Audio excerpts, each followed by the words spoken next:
नमस्कार दोस्तों। आज जो देश में बहुत ये चर्चा चल रही है कि मेरा भारत महान है कि नहीं है। जिस तरह से जो देश में असहिष्णुता फैल रहा है, सांप्रदायिक दंगे हो रहे हैं, उसी पर मैं अपना विचार व्यक्त कर रहा हूँ। मैं बता दे रहा हूँ, बताना चाहता हूँ कि मेरा भारत महान था, है और रहेगा भी। लेकिन कुछ जो छुटभइये असामाजिक तत्व के लोग हैं, चाहे वो शासन में भागीदारी कर रहे हैं या शासन के बाहर भागीदारी कर रहे हैं, जो दंगा फसाद कर करवा रहे हैं या कर रहे हैं, उससे देश पर कोई असर नहीं पड़ेगा। क्योंकि पहली चीज़ तो कि भारत जो है बुद्ध का, महात्मा गांधी का,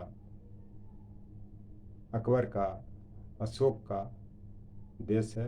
बुद्ध ने कभी जो शांति व्यवस्था स्थापित किया, पूरे विश्व में फैला। आज भी देख लीजिए, चाहे चाइना हो, जापान हो, वियतनाम है, जो भी साउथ एशिया के देश हैं या जहाँ भी विश्व के जो देश हैं जो बौद्ध धर्म को मानते हैं, वो कहीं ना कहीं बुद्ध से ही प्रभावित है। इस चलते भारत ने शुरू से ही शांति का संदेश देने का प्रयास किया है।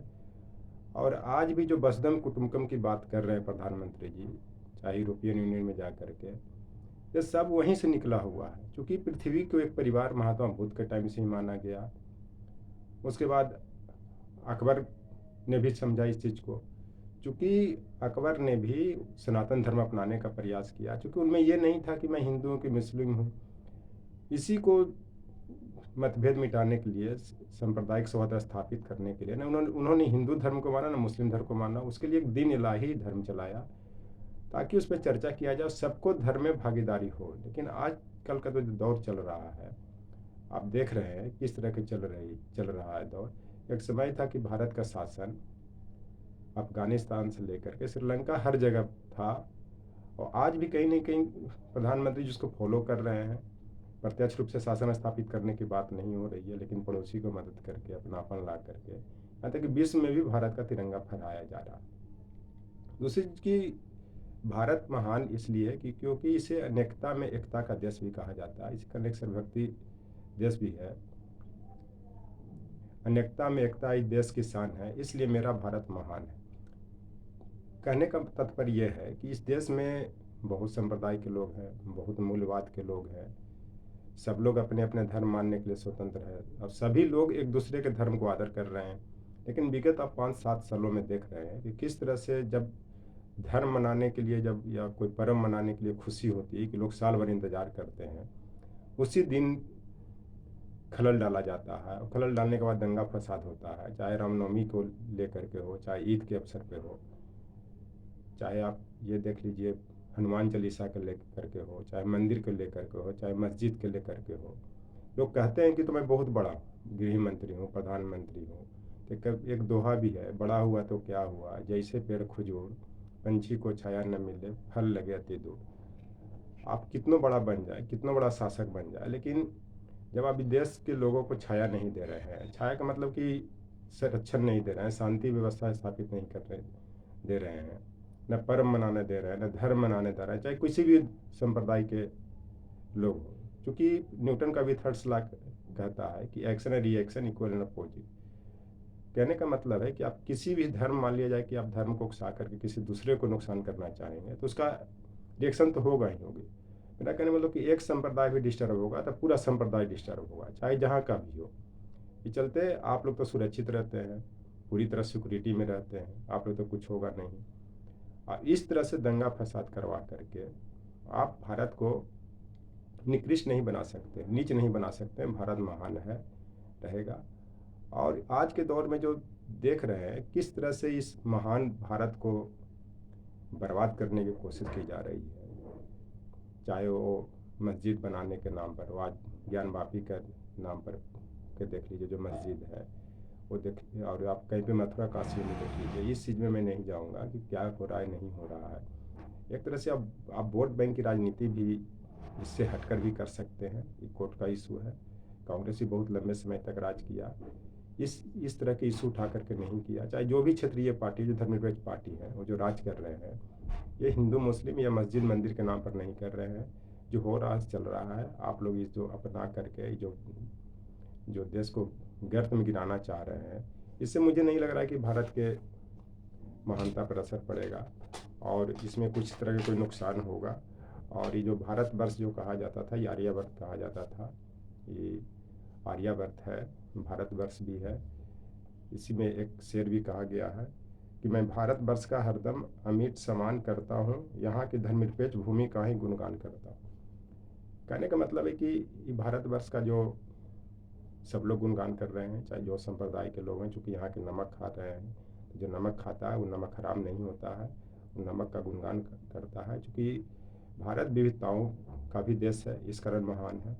विविधताओं का देश है कि देख लीजिए कहीं भी कोई का जो रंग रूप, कोई ट्राइबल है या फिर कहीं का, मान लिया जाए नॉर्थ ईस्ट में देख लीजिए उनका कलर जो गोरा है या नाटा है, कहीं खूबसूरत है, कहीं रेगिस्तान है, कहीं पहाड़ है, कहीं जंगल है। इस तरह की जो लोकेलिटी और जो मानवीय सुंदरता है वो हर जगह नहीं मिल पाता, ये भारत में ही मिल सकता है। दूसरी की भारत की महानता के कारण कि यहाँ पे राम और कृष्ण जैसे महापुरुषों ने जन्म लिया और सब लोगों ने सांप्रदायिक सौहार्द स्थापित करने की बात की, और उन लोग के समय से ही भारत की महानता चला आ रहा है, आज भी है। और मध्यकाल में भी देख लीजिए 711 ईस्वी से लेकर के, मैंने मोहम्मद बिन कासिम से लेकर के 1761 से पानीपत के तृतीय युद्ध तक भी जो आपको अहमद शाह अब्दाली था, वो किस तरह से भारत की महानता को ख़त्म करने का प्रयास किया, क्योंकि उसको जलन था। और वो हिंदू मुस्लिम नहीं देखा, जो भी उसका विरोध किया उस सबको तहस नहस किया।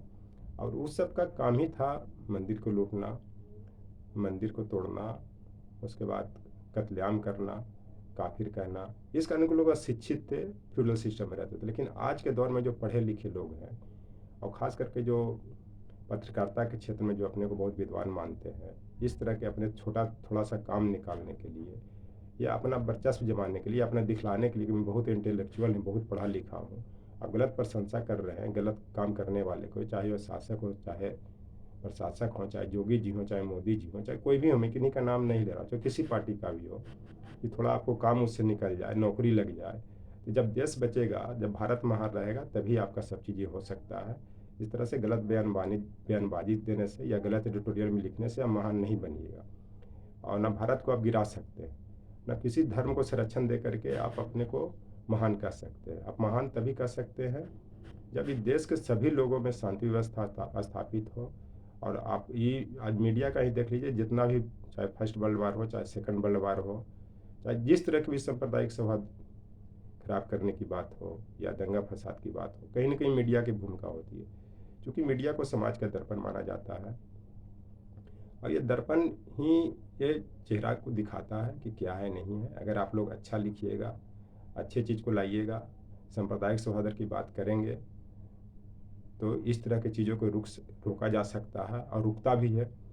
क्योंकि मीडिया के क्षेत्र में, चाहे इलेक्ट्रॉनिक मीडिया हो, चाहे प्रिंट मीडिया हो, चाहे न्यूज़पेपर हो, चाहे किसी तरह की पत्रिका हो, छोटी मोटी किताब हो, चाहे हनुमान चालीसा की किताब हो, चाहे अल्लाह अकबर का किताब हो, चाहे किसी संप्रदाय, किसी धर्म के लोग हों, ये सब लोग इस तरह के अशांति पैदा करना चाहते हैं ताकि उनका वर्चस्व बना रहे। चूँकि जो धर्म के जो नाम पर जितना शोषण किया गया है भारत में शुरू से, उतना आज भी हो रहा है।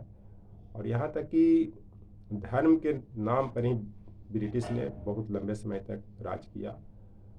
और महात्मा गांधी ने भी, जब देश को आज़ादी तभी मिली, भारत को महान तभी बनाया जब उन्होंने सभी संप्रदाय के लोगों को जोड़ा, और ख़ास करके हिंदू मुस्लिम को लेकर के। चूँकि 1915 में महात्मा गांधी आए थे, तो मुस्लिम लीग और जो ये कांग्रेस की जो पार्टियां थी सब अलग थी। जब उन्होंने आया तो उनके आने पर ही 1916 ईस्वी में लखनऊ पैक्ट में सब एक हुए, तब देश आज़ाद हुआ, तब भारत महान बना। और जब जब भारत पर विपत्ति आई है, कोई ना कोई यहाँ पे उद्भव लिया है, कोई ने सेक्रीफाइस किया है।